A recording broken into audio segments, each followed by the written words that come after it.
Hey everybody, welcome back to another episode of Get Ready With Me. If you are new, welcome to the channel. If you are returning, welcome back. Always good to have you. Okay, so my manic episode last week seems to have passed. Sunday was my birthday. I turned 42. And honestly, I barely remember any of it. I ate a lot of edibles. That could be why. It was like, usually my manic episodes last about 3 months.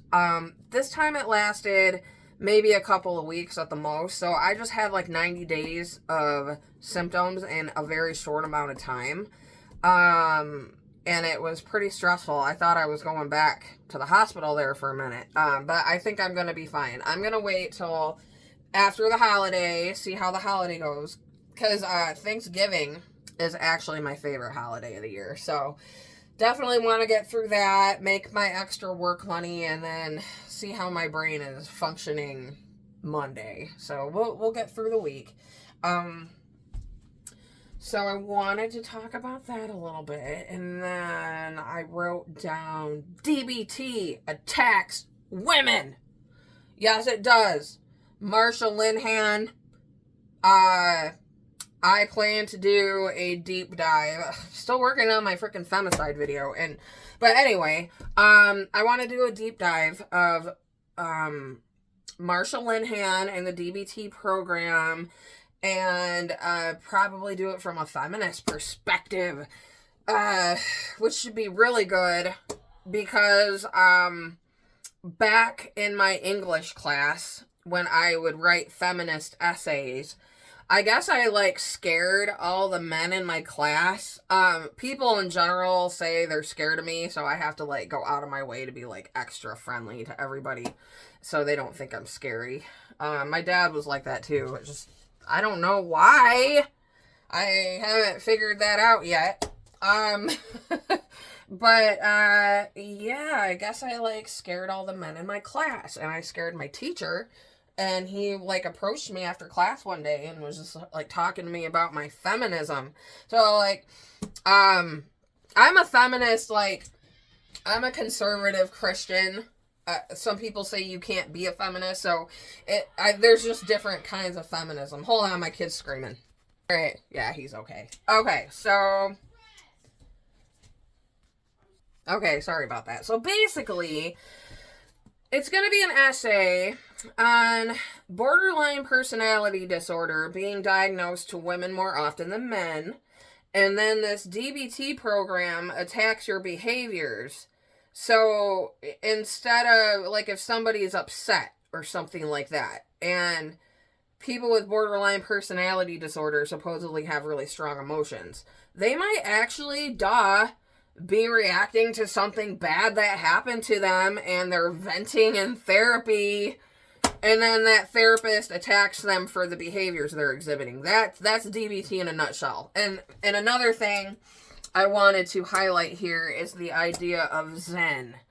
I used to think when they attempted to have me go through this DBT program, I thought that I really firmly believed that normal people were constantly in a state of Zen, and that there was something wrong with me for not feeling euphoric all the time.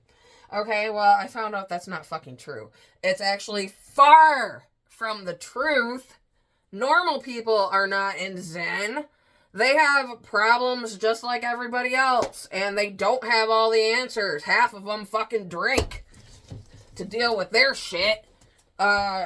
So anyway, and me and my husband are always joking, I have mental illness and I have a lot of problems, but I feel like me and him, we work through things a little better than some of the other people that we've seen because of all the therapy I'm in and stuff like that. I have a little bit more skill to do things. I don't know, but that's besides the point. So look forward to femicide video, very complex, and a feminist perspective on borderline personality disorder and Marsha Linehan. Now, I'm not a professional. I've only been to some college. I'm just a mentally ill veteran of the mental health system. I'm a veteran of the mental health system. I've been in it for 20 years. I've been through freaking programs, listened to all their bullshit.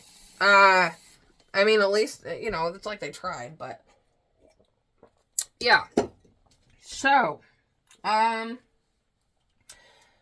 I think it is, why, so what I mean is, why is it that Zen is not a normal thing to be in? People have to meditate for freaking years on a mountain to be in Zen. Okay? Why is this expectation being placed on mentally ill people? Why? It's not right. So, Marsha Linehan, you just wait for that feminist paper I'm gonna write. So, okay.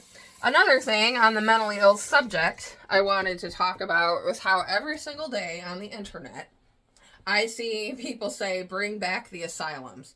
YouTube's the worst because you actually see people like wigging out and stuff like that. So you get like a better picture. And people say, bring back the asylums. And from a mentally ill person's perspective, I do not find that offensive.